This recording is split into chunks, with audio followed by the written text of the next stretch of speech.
Quality कैसी है, अब क्वालिटी का जिक्र जरूरी है। तो भैया जब दरवाजा बंद करता हूँ तो मुझे लगता है कि हाँ अच्छा है, मतलब ट्रक अच्छा है, बट क्वालिटी का अगर जिक्र करेंगे तो वो वाली क्वालिटी नहीं मिलेगी जो बहुत सारे लोग उम्मीद कर रहे हैं। हर बूंद कीमती है, चाहे पेट्रोल की हो या फिर पानी की। पानी जो है जीवन देता है और जो पेट्रोल है ये आपके जेब पर कम खर्च डालता है, इसलिए दोनों इक्वली मैटर करते हैं लोगों के लिए। और आज मेरे साथ न्यू Hyundai वर्ना है और इसका नेचुरली एस्पिरेटेड वाला वेरिएंट है, टर्बो वेरिएंट नहीं है, टॉप वेरिएंट है इसका SX। और मैंने क्या किया है, 4600 किलोमीटर चला चुका हूँ, लगभग 360 लीटर पेट्रोल डलवाया है। आपको बताने वाला हूँ मेरा अनुभव कैसा रहा है इस गाड़ी के साथ में, क्योंकि मैंने इस गाड़ी को जो चलाया है ज़्यादातर शहर में चलाया है, कुछ हाईवे शामिल थे और कुछ बम्पर टू बम्पर ट्रैफिक था। इसके अलावा गाड़ी में कुछ लोग भी मेरे साथ ट्रैवल कर रहे थे, तो मेरा अनुभव कैसा था। और अगर आप न्यू Hyundai वर्ना खरीदने की सोच रहे हैं तो क्या ये आपका सही फैसला होने वाला है या नहीं, इसका मैं जवाब आपको अपने इस वीडियो में दूंगा। नमस्कार, मैं अमित द्विवेदी आप सभी का स्वागत करता हूं अपने इस चैनल पावर ऑन व्हील पर। और आज मैं एक ज़बरदस्त वीडियो आपके सामने साझा करने जा रहा हूं जो कि जुड़ा हुआ है न्यू Hyundai वर्ना से। पहली बार चैनल पर आए हैं सब्सक्राइब कर लें और अपने दोस्तों से भी इस वीडियो को जरूर साझा करें। और अगर आपके पास में न्यू Hyundai वर्ना है तब भी ज़रा इस वीडियो को ध्यान से देखें और बताएं क्या मैंने सही बोला है या फिर गलत। तो चलिए शुरू करते हैं।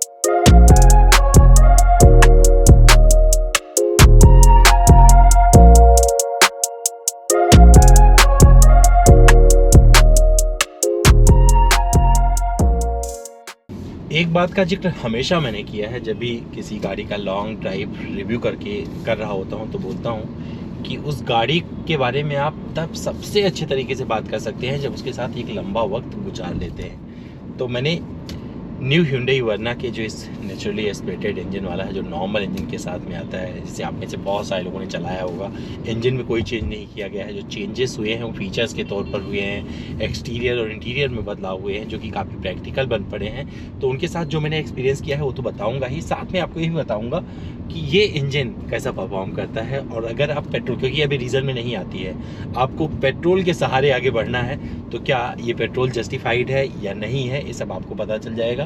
तो जो सिनेरियो रहा है, जैसे कि शुरू में जिक्र किया है कि मैंने ज़्यादातर इस गाड़ी को सिटी में चलाया है, तो ट्रैफिक मुझे भर भर के मिला है। मतलब बहुत, अगर मुझसे पूछेंगे एवरेज स्पीड क्या रहा होगा गाड़ी का, तो 20 से ज़्यादा का एवरेज स्पीड नहीं निकला होगा, क्योंकि जितना ट्रैफिक होता है दिल्ली NCR में वो सारा अमित द्विवेदी ने देखा है इस न्यू Hyundai वर्ना के साथ में। तो बार बार माइलेज टेस्ट करने की कोशिश की है, 2-3 जब भाई पेट्रोल डलवाता था तो क्या करता था, आपकी बार माइलेज टेस्ट ऐसे किया, अच्छा लगेगा, तो पूरा ब्रिम तक करवाता था, मतलब लास्ट मोमेंट तक पेट्रोल भरवाया और फिर पूरा जब तक ये रिजर्व नहीं लग जाता था तब तक देखता रहता था, नज़र वहाँ तक रहती थी। रिजर्व के बाद में फिर 10-15 किलोमीटर के आसपास पेट्रोल ढूंढ के फिर से टैंक फुल करवाता था। तो यहाँ पर जो माइलेज आया है तो 2-3 बार में माइलेज निकला है, वो लास्ट में भी आपको जिक्र करूँगा, तो वहाँ पर बताऊँगा कि किस तरीके से रहता है। और चीज़ें आपको बताता हूँ। तो ये वर्ना जब सबसे पहली बार मैंने चलाया, जब मैं इस गाड़ी के केबिन में बैठा, एक बार ऐसा लगा जैसे मैं कोई इलेक्ट्रिक कार चला रहा हूँ। और ये सच में, अगर आप भी अभी तक नई वर्ना को नहीं देखे हैं तो एक काम करिएगा, अपने नियरेस्ट डीलरशिप पर जाइएगा, एक बार जाइएगा जरूर मेरी बात मान के। अगर आप इस सेगमेंट में, अगर सेडान में अभी भी दिलचस्पी रखते हैं, क्योंकि अब तो ज़माना mid size SUVs, compact SUVs और बड़ी SUVs का हो गया है और SUVs अपना पूरा संसार बसा रही हैं, लेकिन फिर भी अगर आपका मन करता है कि आपको एक कंफर्ट वाली गाड़ी चाहिए इस सेगमेंट में, जहाँ पर आपको 10-15 लाख का बजट है, खर्च करना चाहते हैं, तो मुझे लगता है कि ये Hyundai वर्ना आपको 100% अच्छी लगने वाली है। ज़्यादा स्पेसेस हो गई है इस गाड़ी को, जब मैं पोंछ रहा था, मतलब साफ खुद करता हूँ, अच्छा लगता है कई बार, तो जो इसका पीछे के साइड में से ढलती हुई जाती है पूरी ना, तो बहुत मज़ेदार लगती है। और ये बहुत ही एरोडायनेमिक कार बन चुकी है, परफॉर्मेंस अच्छा देती है। अगर आपके पास टर्बो नहीं है, नेचुरली एस्पिरेटेड चला रहे हैं, तभी आप 113.18 bhp से खुश होने वाले हैं जो इसका पावर आउटपुट निकलता है। और इसका इंजन आपको अच्छा लगने वाला है। केबिन का रिफाइनमेंट पहले ही जिक्र कर दिया कि कई बार जब आप चलाना शुरू करते हैं ऐसा लगता है इलेक्ट्रिक कार चला रहे हैं, और ये बहुत अच्छी लगती है। वेंटिलेटेड सीट आपको आगे मिल जाती है, गर्मी के मौसम में अगर वेंटिलेटेड सीट हो जाए तो ये अच्छा है, लेकिन इसके आगे भी इन्होंने सोचा है, तो भैया हीटेड सीट का भी ऑप्शन दिया हो तो यहाँ से ऑन कर लीजिएगा जो आपको चाहिए।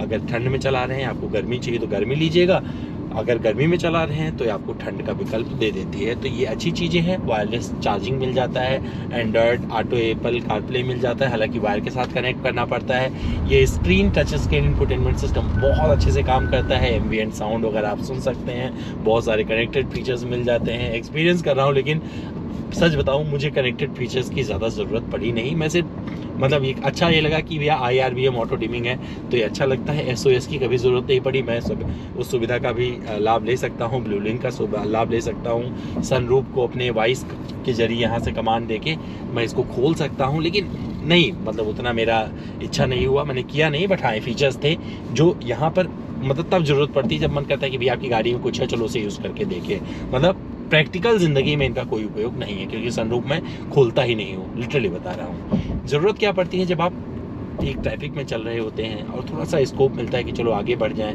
तो वहाँ पर कैसा पिकअप रहता है, तो एक अच्छा पिकअप मिलता है। मतलब आप अगर स्लो ट्रैफिक में जा रहे हैं और सारी गाड़ियाँ जा रही हैं, सब एक साथ खड़ी हैं, उस पर आप अपनी गाड़ी को उठाते हैं तो उससे शायद उनसे बेहतर आप अच्छा कर पाते हैं और आगे बढ़ जाते हैं। स्लो मूविंग ट्रैफिक में आप जगह ढूंढ के आगे भी निकल जाते हैं, अच्छी चीज़ है। छोटे छोटे पार्किंग स्पेस में इस गाड़ी को पार्क ऐसे इसलिए कर पाते हैं क्योंकि इसमें आपको जो क्वालिटी मिलती है कैमरे की बहुत अच्छी है। सेंसर्स दिए गए हैं जगह जगह जो आपको कहीं भिड़ने नहीं देते हैं, तो ये अच्छी चीज़ें मुझे लगी इस गाड़ी की। और यहाँ पर फीचर्स का तो मतलब बोलबाला है। पैडल शिफ्टर दिए गए हैं, इसका भी यूज़ होता नहीं है, मैंने कभी यूज़ ज़्यादा किया नहीं है यहाँ पर। बट हाँ अगर आपके अंदर वो इंतु है, मन करता है कि करें तो आप ज़रूर करिएगा, आपको अच्छा लगने वाला है। तो ये ऑप्शन इन्होंने दे दिया है। रियर सीट पर बैठकर मेरी फैमिली बड़ी खुश थी। और अच्छी चीज़ क्या लगी कि यहाँ पर रियर सीट पर मुझे भी 1-2 बार बैठने का मौका मिला, मैं भी खुश था क्योंकि वो सीट बहुत ही कंफर्टेबल है। तो अगर आप एक ड्राइवर हायर करने की सोच रहे हैं, आपके पास बहुत सारा काम है, पीछे बैठकर लैपटॉप पे काम करना चाहते हैं, तो ये गाड़ी है जहाँ पर 10-15 लाख रुपए की 15 लाख के आसपास खर्च करके इसे खरीद सकते हैं और पीछे बैठकर शॉफर ड्रिवन कार का आनंद ले सकते हैं। AC पीछे भी आपको ठंडा रखेगी, आगे भी ठंडा रखेगी। सीट का कंफर्ट अच्छा है और अच्छे से आपको सपोर्ट मिलता रहता है। जब आगे आप देख रहे होते हैं तो लगता है आप एक प्रीमियम कार में बैठे हैं। और अच्छी बात है कि बोनट आपकी आंखों में बसा रहता है, सीट को अपने हिसाब से इलेक्ट्रिकली एडजस्ट कर सकते हैं, तो इलेक्ट्रिकली एडजस्टेबल की सुविधा मिल जाती है। सबसे अच्छा फीचर क्या लगा वो बता देता हूँ। तो जब मैं AC चला रहा होता हूँ, ऊपर नीचे करता हूँ, मन करता है कि वॉल्यूम, क्योंकि वॉल्यूम के बटन गायब होते जा रहे हैं, धीरे धीरे हो सकता है आपको कभी दिखे ना, तो यहाँ पे इसे एक बटन दिया है, दबाइएगा और आपका वॉल्यूम ऊपर नीचे करने का बटन ये बन जाता है। मतलब ये सुविधा दे देती है, तो ये अच्छा लगता है। बहुत सारे फीचर्स ऐसे हैं, मतलब आप MID पूरा एक्सेस देख सकते हैं, टायर माउंटिंग सिस्टम वगैरह सब कुछ सामने रहता है। ADAS के फीचर्स दिए गए हैं, तो ADAS के फीचर्स में मतलब ये लेन देख लेती है सफ़ेद वाली और उसी में बनी रहती है, बड़े अच्छे से रीड करती है, बहुत टाइम तक तो कैंसिल ही नहीं होती है। तो ये भी अच्छा लगता है इस गाड़ी के साथ में। जब आप चला रहे हो, मन किया कि चलो कुछ ऐसा करके देख लें तो अच्छा लगेगा, और मन करे कि भैया पीछे क्या हो रहा है, पीछे की दुनिया देखना चाहते हैं, तो यहाँ पे बटन दिया गया है, दबा दीजिएगा, पीछे जो गाड़ी आ रही है, मतलब सेफ्टी फीचर मानता हूँ, ये भी आपको यहाँ पर दिखता रहेगा। तो बहुत अच्छे से इसमें आया है, परिभाषित हुआ है। अच्छा लगता है जब कोई सामने स्पीड ब्रेकर आता है और आप सडनली कई बार कुदा देते हैं, तब भी बहुत ज़्यादा इस पर मतलब ये नहीं होता कि आपके पीठ को दर्द पहुंचाती है। वहाँ पे भी सुकून से ये गाड़ी आपको आगे बढ़ाती रहती है, वहाँ पर कोई तकलीफ नहीं होती है, अच्छा लगता है। और जब ऊबड़ खाबड़ रास्ते से गुजर रहे होते हैं तब वहाँ पर लगता है कि हाँ अब आपने गाड़ी के साथ गलत कर दिया है। तो ये बात आपकी गाड़ी को अच्छी नहीं लगी है। तो क्यों अच्छी लगी है उसका जिक्र कर देते हैं, क्योंकि भैया छोटा सा ग्राउंड क्लियरेंस मिलता है, और जब आप ऐसी जगह से निकलते हैं तो नीचे रोडी बजरी जो होती है वो कट कट बजता रहता है, तो उसके लिए नहीं बनी गाड़ी। एक गाड़ी बनी है वेल पेव्ड रोड के लिए, आराम से चलाइए, ऑफिस से घर जाइए सुकून में। ट्रैफिक में चला रहे हैं तो ऑटोमेटिक ट्रांसमिशन बड़े अच्छे से अपना काम करता रहता है, और आप खुश होके इसमें मतलब जब घर से निकलेंगे जिस अंदाज में जो आपका अंदाज होगा, जैसे तैयार होकर निकलेंगे वैसे ऑफिस पहुंच जाएंगे, ऑफिस से फिर इस गाड़ी में बैठिएगा उसी तरीके से एकदम फ्रेश घर में पहुंच जाएंगे। आपकी बीवी आपका स्वागत कर रही होगी, उसे लगेगा कि आप काम करके नहीं आए हैं। तो ये श्रेय गाड़ी को दे दीजिएगा, क्योंकि गाड़ी सच में बड़ी अच्छी है और वहाँ पर ही ना बहुत सारी चीज़ छुपा लेती है, तो आपके दर्द को हो सकता है आपके चेहरे तक ना आने दे। तो ये चीज़ मुझे अच्छी लगी। और जब मैं इसे हाईवे पे चला रहा था, हाईवे पर जिक्र करना जरूरी, हालांकि बहुत सारे डिसिप्लिन रास्ते पर ही रहा, डिसिप्लिन बोले तो 70-80 वाले हाईवे पे जो स्पीड होती है वहाँ पर चलाया। बट जब मौका मिला और मैं देखा कि कभी अगर ज़रूरत पड़ जाए इसे आगे बढ़ाने का, तो वहाँ पर एक आवाज़ आती है, ऐसा लगता है कि ये गाड़ी थोड़ी स्ट्रेस में जा रही है, लिटरली बता रहा हूँ आपको। लेकिन उस आवाज़ के साथ में इसका परफॉर्मेंस आता है और ये आपको ओवरटेक करवा देती है। बट ये ओवरटेक 120 के बाद कैसा होगा वो मैंने एक्सपीरियंस नहीं किया है, तो उससे मुझसे उम्मीद मत करिएगा, क्योंकि उसका जिक्र करना यहाँ पर सही नहीं रहेगा और मैंने किया भी नहीं है। मैं नॉर्मल गाड़ी चलाता हूँ, जैसे कि नॉर्मल सड़क के जो दिए गए हैं, जो मानक रखे गए हैं, जो डिसिप्लिन रखे गए हैं, उसको मैं तोड़ता नहीं हूँ, उसके हिसाब से चलाता रहता हूँ। क्वालिटी कैसी है? अब क्वालिटी का जिक्र ज़रूरी है, तो भैया जब भी दरवाज़ा बंद करता हूँ तो मुझे लगता है कि हाँ अच्छा है, मतलब ट्रक अच्छा है, बट क्वालिटी का अगर जिक्र करेंगे तो वो वाली क्वालिटी नहीं मिलेगी जो बहुत सारे लोग उम्मीद कर रहे हैं। ये इंजन जिस वेट को खींच सकता है उसका ध्यान रखा गया है, पावर टू वेट रेशियो बेहतरीन रखा गया है, अच्छे से काम करती है। और जब आप 0 to 100 इस गाड़ी से कर रहे होंगे तो वहाँ पर देखो इसमें 3 ड्राइविंग मोड मिलते हैं, इको, स्पोर्ट, नॉर्मल। तो मैं नॉर्मल और इको में ज़्यादा चलाया है, स्पोर्ट पे ज़्यादा ज़रूरत नहीं महसूस किया, क्योंकि मुझे माइलेज भी चाहिए था, क्योंकि मैं बताऊंगा आपको लास्ट में मुझे क्या माइलेज मिला है। इन सब परिस्थितियों से निकल कर जब आगे बढ़ूंगा तो वहाँ पर माइलेज का भी जिक्र किया जाएगा। लेकिन जो ओवरऑल मेरा एक्सपीरियंस इस गाड़ी के साथ में था वो मैंने आपको बताया है। साउंड सिस्टम, साउंड क्वालिटी बड़ी अच्छी है, तो आप अपने पसंद के गाने सुनते जाइए और सुनाती जाएगी, आप बोर नहीं होंगे।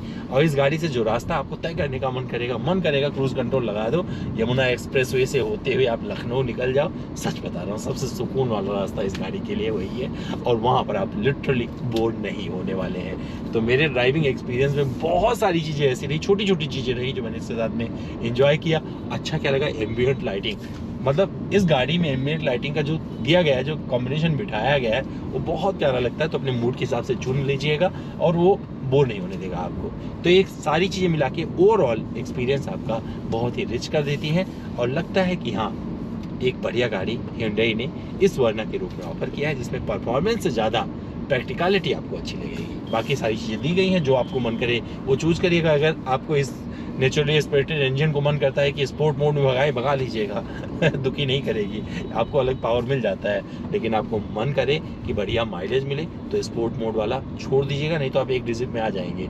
तो आपको 1 डिजिट पे माइलेज मिलेगा, तो मत बोलिएगा कि अमित द्विवेदी ने ऐसा बताया था, सच में आपको ही मिलने वाला है। तो अपनी भावनाओं पर काबू रखिए, इरादों को नेक रखिए, डिसिप्लिन में गाड़ी चलाइए, जो सड़क के नियम स्थापित किए गए हैं, जो यातायात नियम बनाए गए हैं, उनका पालन करिए, अनुष्ठान में भाग लीजिए, क्योंकि सरकार चाहती है आप सेफली अपने घर पहुंचे।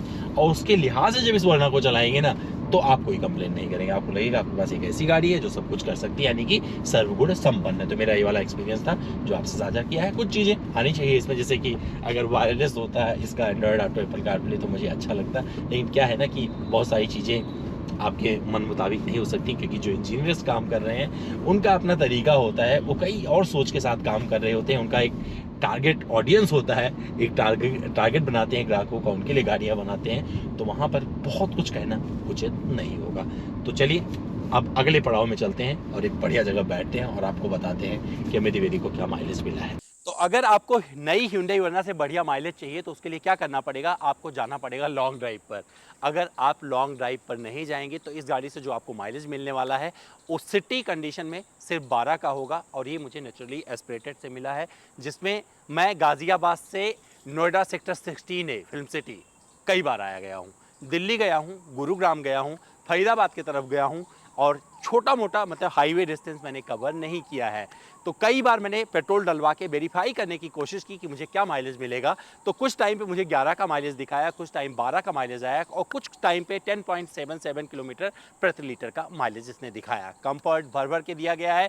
इसके केबिन में बैठ के ऐसा लगेगा जैसे आप किसी इलेक्ट्रिक कार में बैठे हो। तो ये वाला कंफर्ट और ये वाली शांति इस केबिन में आपको Hyundai ऑफर करती है। और इस सेगमेंट पे अगर अन्य गाड़ियों से कंपेयर करके देखेंगे तो सबसे ज़्यादा कंफर्टेबल केबिन अब आपको न्यू Hyundai वर्ना का मिलता है, क्योंकि ग्राउंड क्लियरेंस कम है, और जब गाड़ी वेल पेव्ड रोड पे चलती है तो आपको एक्सपीरियंस भी होता है कि कितना सारा कंफर्ट Hyundai ने अपनी इस गाड़ी में दिया है। वेंटिलेटेड सीट मिल जाती है, गर्मियों में एसी बहुत ही कंफर्टेबल है, आपको तकलीफ नहीं देता है, खास करके आजकल की गर्मी में। तो मेरा जो ओवरऑल एक्सपीरियंस है इस गाड़ी के साथ में बहुत अच्छा रहा। कुछ पॉइंट्स पे लगा कि भैया कुछ चीज़ें और होती तो अच्छा रहता, लेकिन जब बजट को आप उठाकर देखोगे तो लगेगा नहीं जो दिया है वो अच्छा है। जैसे कि एक जिक्र कर देता हूँ, इसमें आपको wireless Android auto, Apple CarPlay नहीं मिलता है, पर ये छोटी छोटी चीज़ें हैं, कुछ कुछ फीचर्स हैं जो हर गाड़ी में मुमकिन नहीं है। एडास के फीचर्स बड़े अच्छे से काम करते हैं और मेरा दिल जीतते रहे। आपको मेरा ये एक्सपीरियंस कैसा लगा कमेंट करके ज़रूर बताना, इंतज़ार कर रहा हूँ कमेंट बॉक्स में।